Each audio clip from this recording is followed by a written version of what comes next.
Bonjour. Bonjour.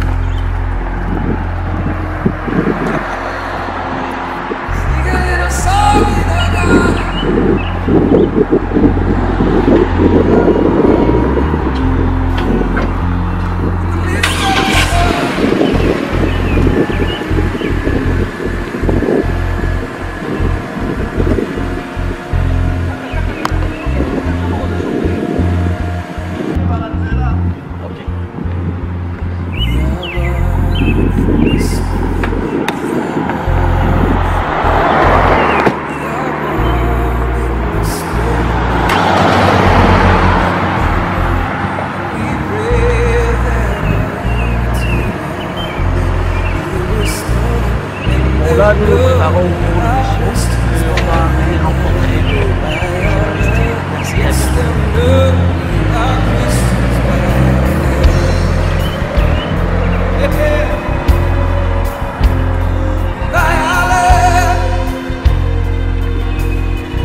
Can you just sing that with me? We are one in the Spirit, we are one in the Lord, we are one in the Spirit, we are one in the Lord, and we pray that all unity will one day be restored, and they'll know we are Christians by our love, by our love. Yes, they'll know we are Christians by our love.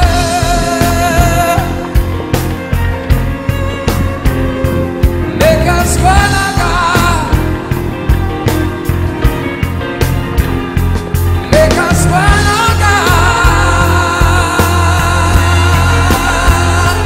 Make us one.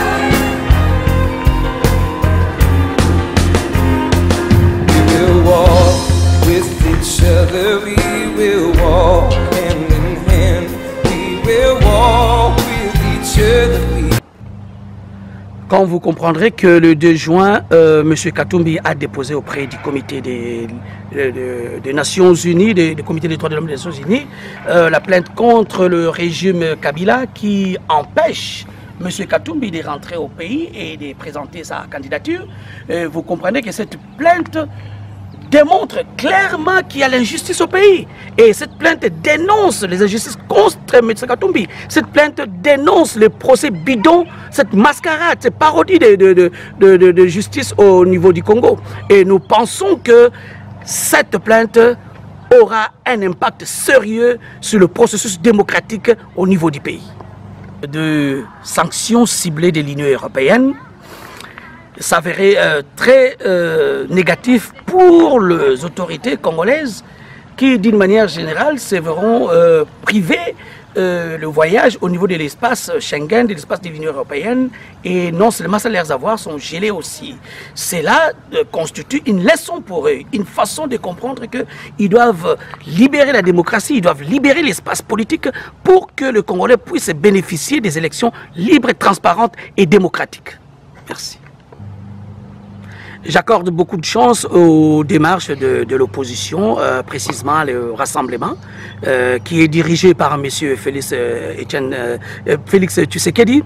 Et vous comprenez qu'avec toutes les sanctions qui tombent sur les autorités politiques du Congo, c'est une occasion de saisir pour continuer à multiplier les actions pacifiques, à continuer à multiplier les actions pour que l'espace politique soit libéré et que le peuple congolais puisse bénéficier des élections libres et transparentes d'ici décembre 2017. Bonjour chers internautes, bonjour partout où vous êtes. Ça c'est iNews 24 avec toujours Denis Kayenge. Nous avons quitté, comme nous avons dit, nous avons quitté l'Australie dans la ville de Melbourne pour arriver ici à Ottawa, au Canada. Merci pour vos suggestions, nous avons beaucoup aimé, vos réactions ont été trop positives dans tout ce que nous avons fait. Mais aujourd'hui nous recevons, comme vous pouvez le remarquer à côté de nous, nous recevons le professeur Francis Soki. Il est professeur à l'université d'Ottawa et expert en Banque mondiale et analyste du gouvernement canadien. Bonjour monsieur Soki. Bonjour monsieur Denis. Comment vous vous sentez en face de News 24 qui a quitté très loin à Melbourne jusqu'ici à Ottawa? C'est un réel plaisir et nous encourageons la présence de E-News ici à Ottawa. Cela démontre comment l'intérêt particulier que vous accordez aux préoccupations des Congolais. Vous avez traversé des océans, vous avez traversé des milliers de kilomètres pour arriver ici. C'est vraiment un acte d'encouragement. Nos auditeurs voulaient bien aussi savoir quand est-ce que vous êtes arrivé ici au Canada. Ça fait des décennies que je suis arrivé, ça fait plus de 20 ans que je suis ici au Canada et nous profitons de cette occasion pour vous parler de ce qui concerne l'actualité de chez nous au pays. De prime abord, nous vous posons la question qui est le sujet d'actualité. Évidemment, nous entrons toujours dans le vif du sujet en ce qui concerne la République démocratique du Congo parce que ça intéresse la diaspora et la communauté internationale et les peuples congolais sur place. Mais qu'est-ce que vous pensez de tous ces Africains qui meurent pour quitter le pays? Qu'est-ce que vous pensez? Que pourrait être la bonne raison qui leur fait fuir leur pays? Parce qu'on dit tout est beau en Afrique. Nous constatons que c'est très déplorable que les Africains puissent quitter l'Afrique et aller mourir dans des océans, dans des mers, ce qui n'est pas encourageable. Vous comprenez que la cause de cette situation serait une mauvaise gouvernance de la part des responsables africains. Moi, je pense que tous ces Africains qui quittent le pays africain, c'est à la recherche des Eldorado. C'est beaucoup plus des raisons liées à l'économie, c'est beaucoup plus lié à des raisons de répression, beaucoup plus lié à des raisons politiques. C'est la raison pour laquelle nous voulons que la paix soit en Afrique. Nous voulons que les responsables africains puissent mettre en place la bonne gouvernance, que les responsables africains puissent respecter les institutions de leur pays. Cela va empêcher que le citoyen africain puisse quitter le pays et aller mourir dans des océans. Nous allons rappeler à nos internautes que le professeur Francis Soki est d'origine congolaise. Ça, tout le monde doit le savoir, mais il est ici au Canada. Par rapport à votre expérience, pensez-vous vraiment que l'Afrique, un matin, pourrait se retrouver comme le pays dans lequel vous vivez aujourd'hui? Qui est le Canada? Définitivement, je suis très positif à cela parce que nous, de la diaspora, nous sommes ce qu'on appelle la nouvelle classe émergente, une classe qui veut le changement avec tout ce que nous avons comme préoccupation pour la politique chez nous et nous voulons que les choses changent. Et quand les choses vont commencer à changer avec de nouveaux acteurs politiques, l'Afrique va changer parce qu'à l'heure actuelle, quand vous regardez, l'Afrique est pleine de richesses. L'Afrique dispose de potentialités, rien qu'en ressources humaines, rien qu'en ressources énergétiques, rien qu'en ressources minières. Mais si cela est bien géré, si cela est bien réparti compte tenu de la répartition équitable et équilibrée des revenus, moi je crois que l'Afrique pourrait atteindre les niveaux du Canada. Quand vous regardez par exemple vers les années 1930, le Canada n'était pas à cette hauteur et l'économie africaine était florissante. Mais après les indépendances, nous avons constaté que l'économie africaine a commencé à chuter. Parce que vous êtes de la République démocratique du Congo, nous prendrons directement l'exemple et vous pensez que cette mégestion, et comme vous dites, vous êtes positif et vous êtes toujours positif pour la République démocratique du Congo aussi, comme vous l'êtes pour tous les pays africains? Je reste très positif parce qu'il y a des filles et fils de ces pays qui sont déterminés pour que le Congo change. Il y a des fils et filles de ces pays qui sont déterminés pour que le peuple congolais puisse retrouver ce qu'on appelle le bien-être social. En l'occurrence, vous avez M. Moïse Katumbi Chapwe, qui, d'une manière générale, travaille avec la jeunesse, travaille avec la politique, travaille avec toutes les classes politiques pour que la démocratie, la transparence, le bien-être social puissent avoir lieu au Congo. Vous pensez là, nous restons positifs. Ouais, vous avez mentionné le nom de Katumbi, nous allons éplucher un peu là-dessus, mais vous pensez qu'avec toutes ces tergiversations au niveau même de la politique congolaise, pas d'élections, des élections que personne n'accepte en 2006, on arrive en 2011, c'est pareil, et aujourd'hui nous sommes plus le 19 décembre, si je ne m'abuse pas. Mais rien ne bouge. Et vous parlez de Katumbi quand rien ne bouge. Vous pensez qu'il y a quelque chose qui se fera par rapport à ça? Ça, c'est une question bien posée. Comme vous pouvez le constater, je reste positif parce que vous étiez au courant. Vers la fin du mois de mai, le 29 mai, l'Union européenne a pris des dispositions nécessaires, ce qu'on appelle des sanctions ciblées, contre certaines autorités politiques du Congo qui empêchent la démocratie, qui empêchent le peuple puisse rentrer dans son bien-être social, qui empêchent que les élections présidentielles et les élections puissent avoir lieu. Ceux-là qui embrigadent le peuple et qui sont dans une attitude qui empêche les droits de l'homme. Alors il y a eu des sanctions qui ont tombé. Compte tenu de cela, ces gens-là vont prendre la conscience, vont comprendre que le monde, même l'Afrique, ne sont pas d'accord de leur comportement. Et à cela, je profiterai de l'occasion pour vous dire que s'ils ne respectent pas ces sanctions ciblées, et ça irait encore beaucoup plus loin. Mais c'est du déjà entendu, vous pensez que les sanctions vont changer quoi palpablement? Mais quand vous dites que c'est déjà entendu, c'est la raison pour laquelle nous avons dit les sanctions sont tombées et nous disons que ces sanctions ne sont pas suffisantes. Pour que ce ne soit pas dit déjà entendu, il faudrait que ces sanctions puissent toucher directement au cœur du régime. Quand je parle du cœur du régime, je vois M. Kabila et tous ces-là qui travaillent avec lui et même ceux qui sont avec lui pour vilipender le peuple congolais. Je pense que vous avez entendu le scandale des BGFI, ou vous avez entendu le scandale des passeports biométriques, vous avez entendu le scandale des Panama Papers. Tout cela, je pense que l'Union européenne devrait cibler directement dans le cœur du système. C'est la raison pour laquelle nous disons que ces sanctions sont tombées, mais sont insuffisantes. Et qu'est-ce que vous dites à la communauté internationale? Qu'il faut encore, parce que vous dites que ce n'est pas suffisant, qu'est-ce qu'il faut encore? Il faut que ces sanctions tombent au cœur du système. Donc vous voulez qu'on sanctionne directement, par exemple, disons, le président de la République démocratique du Congo, qui est M. Joseph Kabila? Vous venez de le dire, parce que tous ces acteurs politiques qu'on appelle de la majorité présidentielle, qui empêchent la démocratie, qui empêchent les droits de l'homme, travaillent pour son compte. Alors, pour relâcher le système, nous pensons que les sanctions devaient être beaucoup plus ciblées dans le cœur du système. Mais il y a beaucoup d'experts qui pensent que l'opposition n'existait pas en République démocratique du Congo.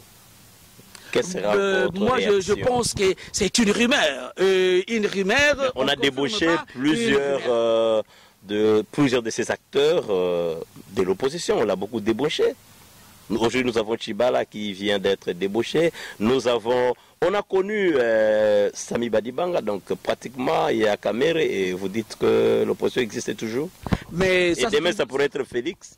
Pourquoi pas Katumbi? C'est une bonne question, mais moi je vous dirais que le débauchage de ces politiciens, pour nous, c'est un non-événement. Mais nous dirons que le régime Kabila nous a aidés pour se débarrasser des mauvais fruits dans l'opposition.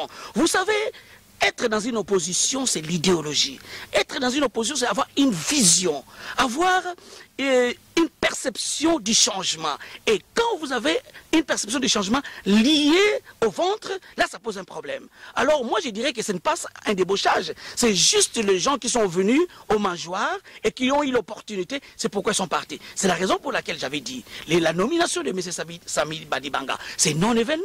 Et non encore pour M. Chibala, c'est un non-événement dans le contexte où le pouvoir nous a aidés de se débarrasser des mauvais fils de l'opposition. Parce qu'on a parlé, on a cité le nom de M. Katumbi qui est aujourd'hui vu comme le successeur de M. Kabila. Vous pensez que après avoir lui aussi mangé dans le mangeoire, pourrait changer la situation ou bien ça pourrait être le statu quo? Parce que certains continuent toujours à insister que c'est les dauphins de M. Joseph Kabila. Moi, ce que je vous dirais que M. Katumbi a travaillé fort pour ces pays-là. Quand il était gouverneur de Katanga, il a développé les infrastructures routières. Il a développé les infrastructures liées au traitement des eaux potables. Il a développé les infrastructures culturelles. Il a développé les infrastructures sportives. Et non seulement ça, M. Katumbi, ça je veux que tous les Congolais puissent les saisir. M. Katumbi n'a pas travaillé pour Kabila, mais il a travaillé pour le pays. Étant un élu, il a rendu service à la population. C'est la raison pour laquelle, quand le deuxième et fin mandat de M. Kabila est arrivé, M. Katumbi a conseillé à M. Joseph Kabila de laisser les pouvoirs parce que le deuxième mandat, qu'il ne puisse pas entrer dans les tergiversations pour briguer le troisième mandat. Alors, M. Kabila n'a pas entendu. C'est pourquoi M. Katumbi a choisi les camps du peuple. Cela démontre qu'il était venu au pouvoir pour travailler, pour servir et non pour se servir.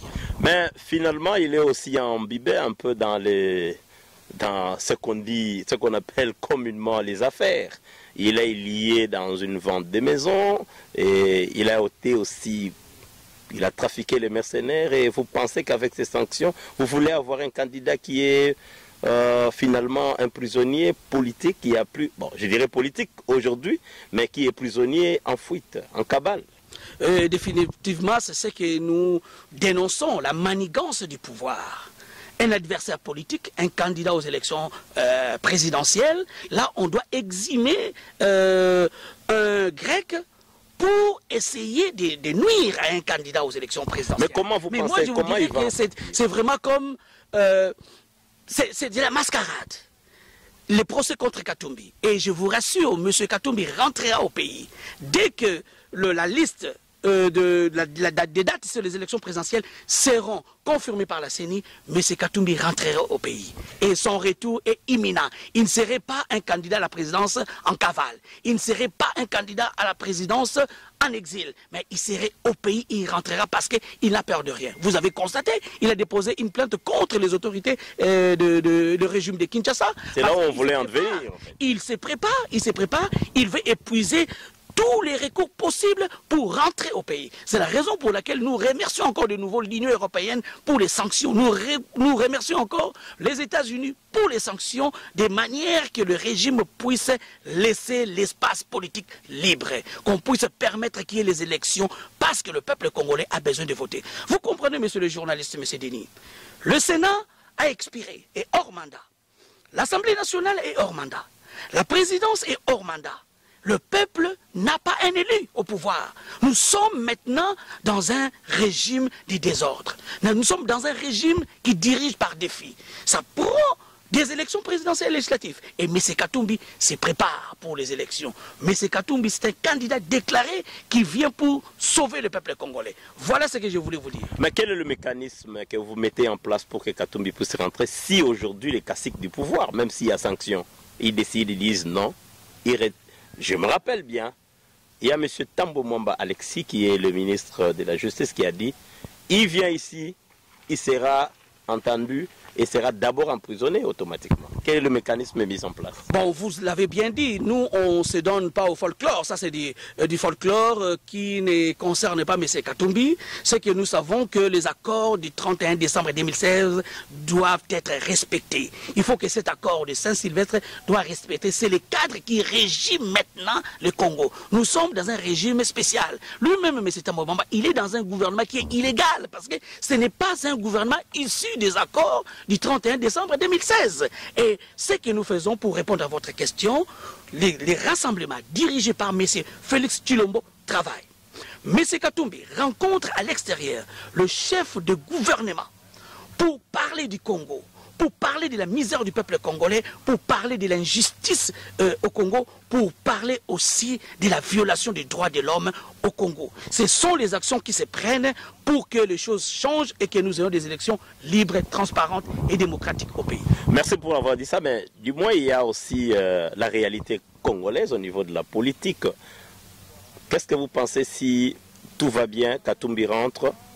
Vous savez, il y a Félix qui est candidat de l'UDPS, Katumbi, candidat présidentiel. Il y a aussi des voix qui s'élèvent pour le fils de Dokolo, qu'on appelle syndicat. Donc, quelque part, l'opposition peut se décider. Il y a Moubaki aussi qui a dit qu'il est candidat président. Vous allez vous retrouver finalement devant les dauphins de Joseph, avec une équipe lézardée. Et Katumbi aura quelle chance? Ce que je vous dirais, ceux qui sont pour nous, ils ne sont pas contre nous. Et ce qui est vrai que la multiplicité des candidats, la diversité, c'est ce qui fait la richesse du pays. Le pays, dans l'espace démocratique, nous laissons libre à tout le peuple congolais de postuler et d'être disposé pour travailler pour son peuple. Moi, je pense que vous avez anticipé cette question. Mais pour le moment, ce que nous voulons, que les accords du 31 décembre 2016 doivent être respectés. À cela, nous aurons une transition efficace et nous allons passer aux prochaines élections. Mais quant à l'opposition, pour trouver un candidat unique, je pense que c'est ce que vous voulez parler, mais c'est question de mettre toutes les cartes sur la table et regarder quelle direction prendre. Mais moi, je crois que c'est l'enrichissement. Et nous ne pouvons pas empêcher aux uns aux autres d'être candidats. Mais au moment venu, les choses vont se décanter et les choses vont se clarifier. Ah, voilà, au moment venu, les choses vont se décanter et vont se clarifier. Merci, professeur. Mais entre-temps, quels sont le conseil que vous prodiguez à la diaspora et les actions que vous pensez que la diaspora congolaise pourrait s'inspirer de vous?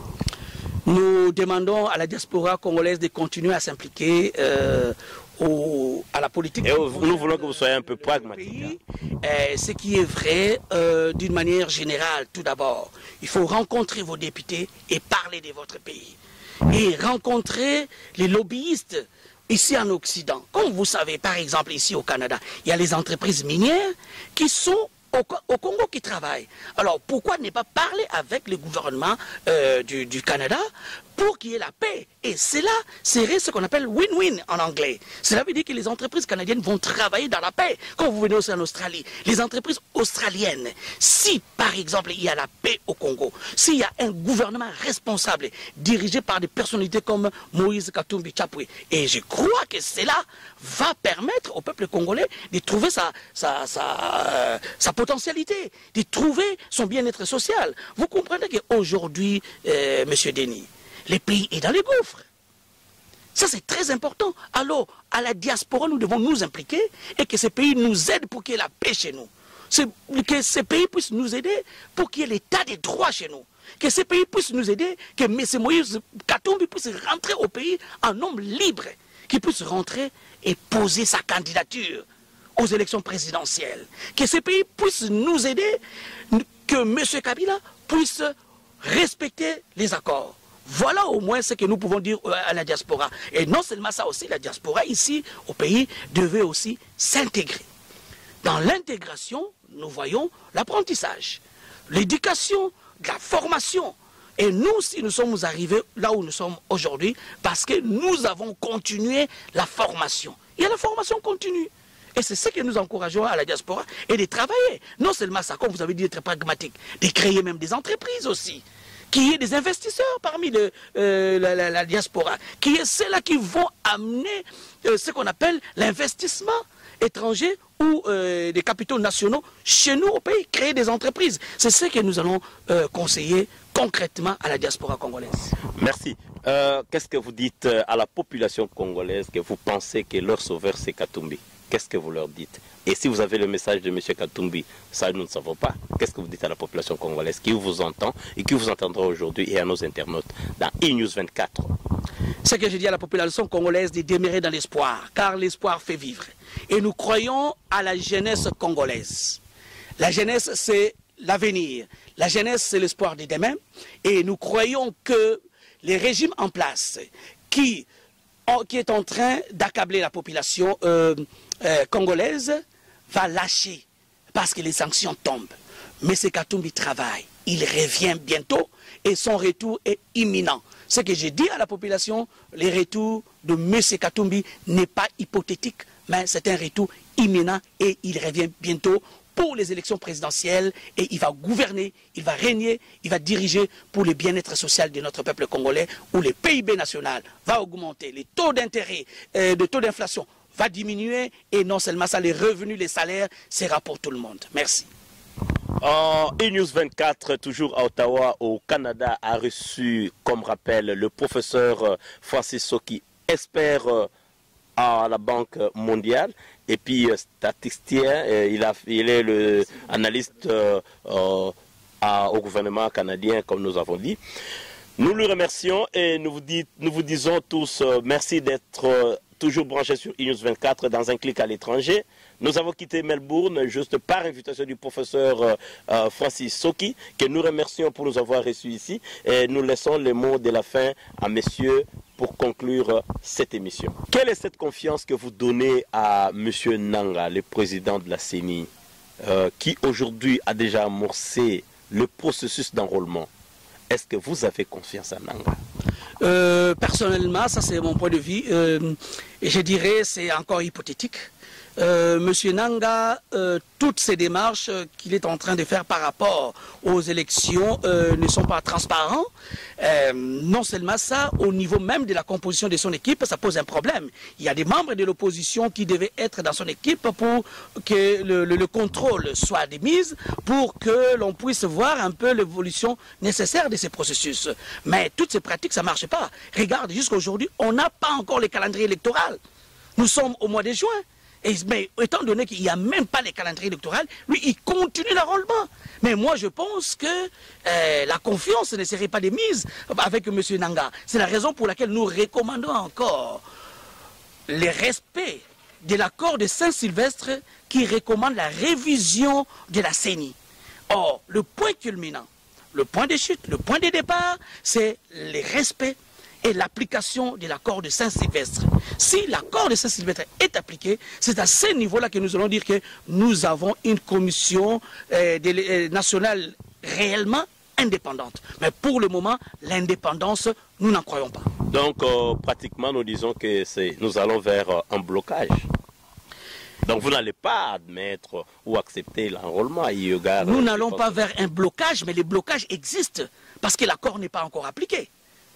Les blocages existent. C'est la raison pour laquelle nous demandons que l'accord soit appliqué. Or, dans l'accord, il y a ce qu'on appelle la révision de la constitution de la commission électorale. Et non seulement ça, il y a la révision du fichier électoral. Non seulement ça, il y a la mise en place des CENSA.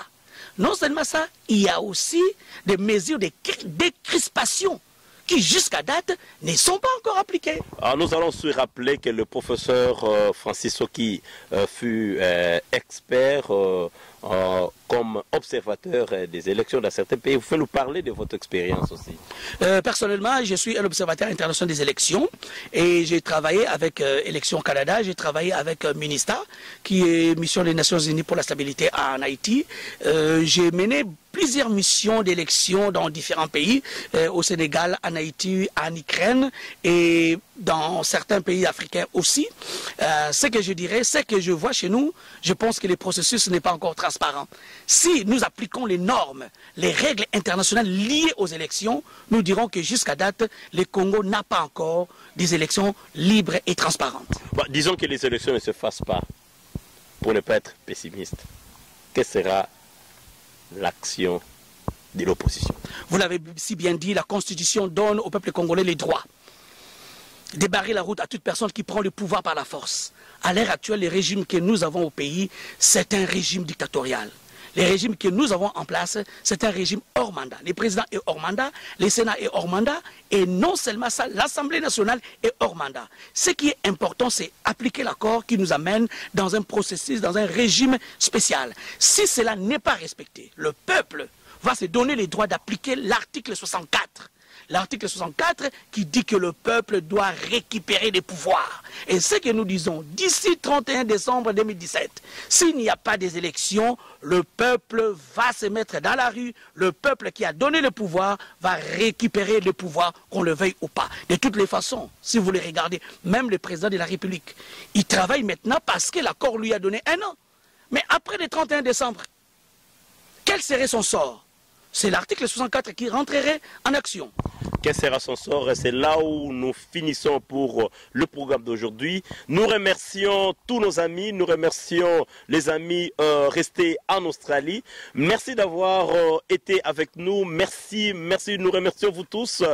Je tiens à remercier très sincèrement M. Denis Kayenge, les journalistes responsables des e-news, qui est venu ici à Ottawa nous donner l'entrevue par rapport à la situation actuelle au pays et par rapport à la diaspora congolaise. Nous lui tenons en remerciement parce qu'il a voyagé des kilomètres et des kilomètres pour arriver ici au Canada. Nous profitons aussi de l'occasion pour présenter nos remerciements à son Excellence M. Moïse Katumbi Tshapwe, les candidats déclarés, les candidats du peuple, qui est toujours prêt à servir et disposé à aider le peuple congolais. Nous saisissons aussi de cette opportunité pour remercier monsieur le conseiller Salomo Kalonda pour le travail, pour l'efficacité et pour la détermination. Et nous remercions aussi tous les conseillers de M. Katumbi pour les efforts qu'ils sont en train de déployer. Ici, nous voyons M. Olivier Mitatou, qui est actuel porte-parole du président Moïse Katumbi pour le travail qu'il est en train d'abattre, un travail extraordinaire.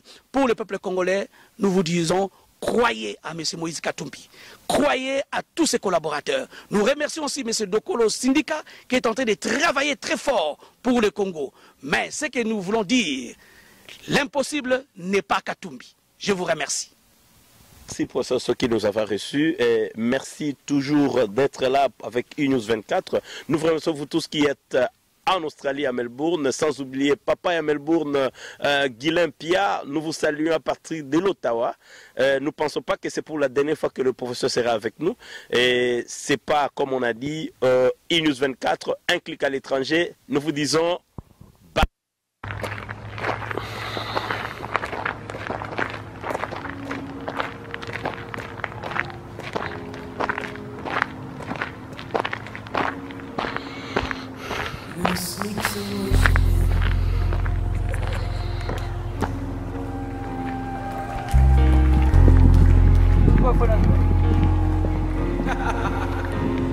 Sing a little song, you know, God.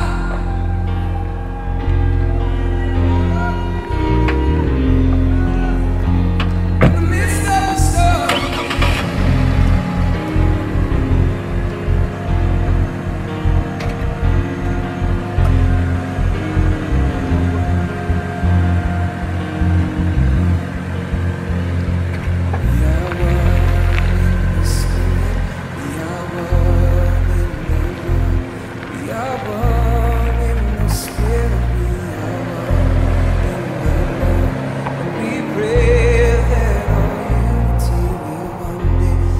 Restored.